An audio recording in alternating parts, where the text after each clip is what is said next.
खरगोशों का नायक बना लोमड़ी। एक जंगल में नदी के किनारे के पेड़ पौधों में बहुत सारे खरगोश रहते थे, लेकिन वे सब एक दूसरे से लड़कर एक साथ नहीं रहते थे। वे सारे आहार ढूंढने के लिए अलग अलग जंगल में घूमते थे।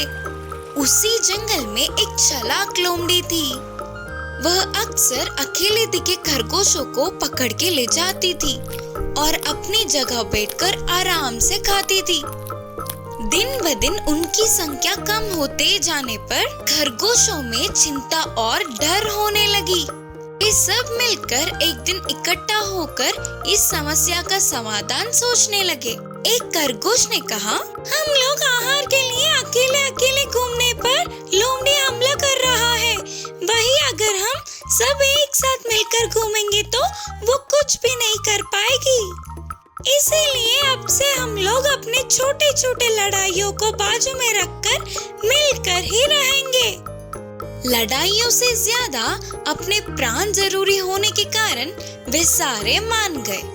उसके अगले दिन से ही खरगोश इकट्ठा होकर घूम रहे थे। इससे लोमड़ी हमला नहीं कर सकी। ऐसे तो उसे भोजन मिलना मुश्किल हुआ। अगर ऐसे ही और थोड़े दिन भूखी रही तो उसका बीमार होना निश्चित था।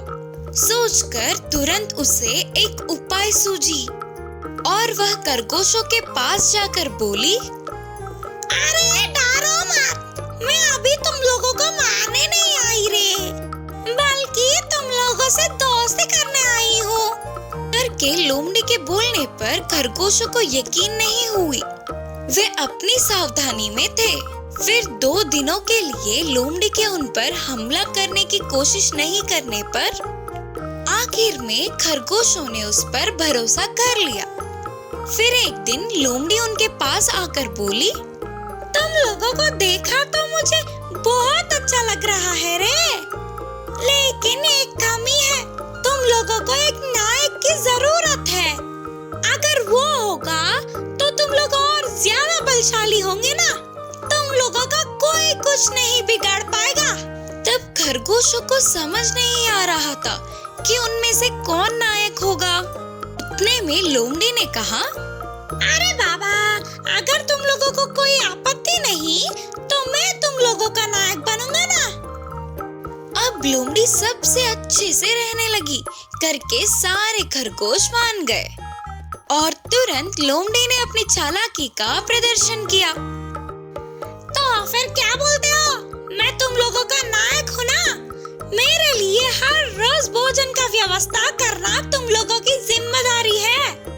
इसीलिए हर दिन एक छोटे छोटे जानवर को लाते हो या फिर तुम में से कोई एक मेरा भोजन बनेगा, ये तो तुम पर छोड़ता हूँ मैं। बोलते हुए लोमड़ी हंसने लगी। खरगोशों को लोमड़ी की दुष्ट बुद्धि समझ में आ गई और वे सभी एकजुट होकर लोमड़ी पर हमला करने लगे।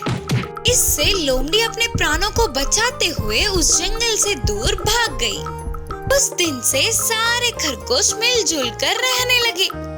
होशियार बकरी की कहानी। एक गांव में गोपी नाम के व्यक्ति के पास बकरियों का झुंड था। वह रोज उन बकरियों को घास चराने के लिए पास के जंगल में ले जाता था। पूरे दिन जंगल में खुशी से घास चरते थे, फिर शाम तक घर वापस पहुंच जाते थे। उन बकरियों के झुंड में एक छोटी सी बकरी थी। उसकी उम्र कम होने पर भी होशियारी में बड़े बकरियों से कुछ कम नहीं थी। उसकी होशियारी से बाकी के बकरी चौंक जाते थे।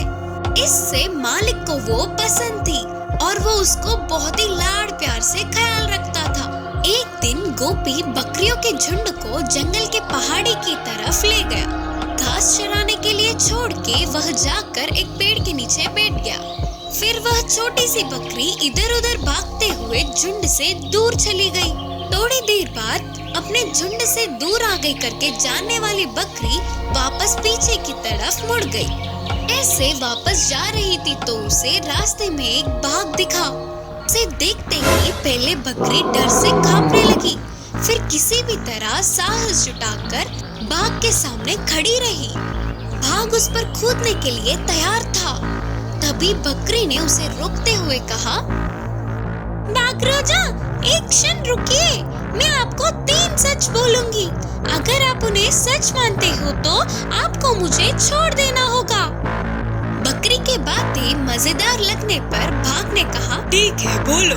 फिर बकरी ने कहा, अगर आप बाकी के भाग से मुझे आज एक बकरी मिली, लेकिन मैंने उसे बिना मारे छोड़ दिया करके बोलने पर वे नहीं मानेंगे, सच है ना? सच ही है करके बोलते हुए बाघ ने सिर हिलाया। फिर बकरी ने कहा, ऐसे ही मैं भी अपनी बकरियों से मेरे भाग के हाथ लगने पर भी उसने मुझे बिना खाए छोड़ दिया करके बोलने पर वो भी नहीं मानेंगे, सच है ना? बाघ ने कहा, हाँ, सही है। फिर बकरी ने कहा, अब तीसरी बात, हम अपने लोगों को बताने के लिए मैं आपको कुछ नहीं करूँगी और आप भी मुझे कुछ नहीं करोगे, ये भी सच है ना? बकरी ने अपनी होशियारी से कहा। उतनी छोटी सी बकरी के ऐसे उसके सामने खड़े होकर साहस से बात करने पर बाघ को बकरी अच्छी लगी और बाघ ने कहा, सच में तुम बहुत ही होशियार हो, मैं तुम्हें छोड़ रहा हूँ, जाओ करके बाघ ने हंसते हुए बोला। इससे छोटी सी बकरी अपने प्राणों को बचाकर खुशी से उछलते हुए आकर अपने झुंड में मिल गई। इस कहानी की शिक्षा है कि अपनी होशियारी से कितनी भी बड़ी मुश्किल का सामना कर सकते हैं। माँ बतख की चतुरता। एक जंगल के नदी में माँ बतख अपने बच्चों के साथ मिलकर रहती थी। ये सब नदी में आराम से घूमकर उनके लिए पर्याप्त भोजन को समेटकर खुशी से रहते थे। एक दिन सबसे छोटी बतख ने अपनी माँ से कहा, माँ, हमने आज तक इस जंगल का सैर नहीं किया, सिर्फ एक बार हमें अपने साथ ले जाकर दिखाओ ना करके पूछी। इसके लिए माँ बतख के मानने पर अगले दिन ही जंगल का सैर करने की सोची। जैसे सोचा था बिल्कुल वैसे ही अगले दिन सुबह ही माँ बतख ने अपने बच्चों के साथ नदी से बाहर निकलकर जंगल की ओर चल पड़े। ऐसे बतख के सारे बच्चे खुशी से झूमते हुए माँ के पीछे पीछे चल पड़े। जंगल में थोड़ी दूर जाते ही माँ बतख को बस थोड़ी ही दूर में एक भेड़िया दिखा। अपने बच्चों से कहा, बच्चों, दूर से वह भेड़िया इसी तरफ आ रही है, तुम सभी फौरन पास के नदी में चले जाओ करके धीमी आवाज में बोली। माँ के कहने पर सारे बच्चे नदी की ओर भागने लगे। तुरंत माँ बतख ने अपने पंखों को फैलाते हुए बहुत ही मुश्किल से चलने लगी। एक तरफ भागने वाले बच्चे तो दूसरी ओर ना चल पाने वाली माँ बतख को देखकर, बतख के बच्चे तो मेरे एक टाप के लिए भी काफी नहीं होंगे, शायद माँ बतख घायल हुई होगी, इसीलिए तो कहीं नहीं जा पाएगी, इससे खाकर मैं अपनी भूख बुझाऊंगा। हंसता हुआ बोलकर भेड़िया माँ बतख की तरफ आने लगा। इतने में सारे बतख के बच्चे नदी में चले गए। यह देखने वाली माँ बतख ने अपने पंखों को सीधा करके एक ऊंची उड़ान भरी और नदी के बीच जाकर बैठ गई। माँ बतख को देख सारे बच्चे खुशी से उछल पड़े। एक झटके में घटित घटनाओं से भेड़िया चौंक गया और सोचने लगा कि अरे, ऐसे हाथ लगे बतख अपने बच्चों के साथ साथ बच के निकल गई। सोच के अपने आप को कोसता हुआ उदास होकर उधर से चला गया भेड़िया। मायावी घोड़ा। एक जंगल था। उस जंगल में कभी कभी एक राक्षस आकर अपने भोजन के लिए हाथ आए हुए जानवर को ले जाता था। उस राक्षस के आने पर अपने प्राणों को हथेली में रखे डर डर के रहते थे सारे बाकी के जानवर। इस बार वह राक्षस आया और सारे जानवरों को डरा के बकरी को उठा ले गया। इसी जंगल में एक घोड़ा था। वह बहुत ही सीधा साधा था, लेकिन उसके मासूम होने के कारण उस जंगल के बाकी के जानवर उसे हमेशा चिढ़ाते थे। हिरन ने कहा, अरे ओ घोड़े, इस पूरे जंगल का चक्कर काटना होगा, मुकाबला हो जाए क्या?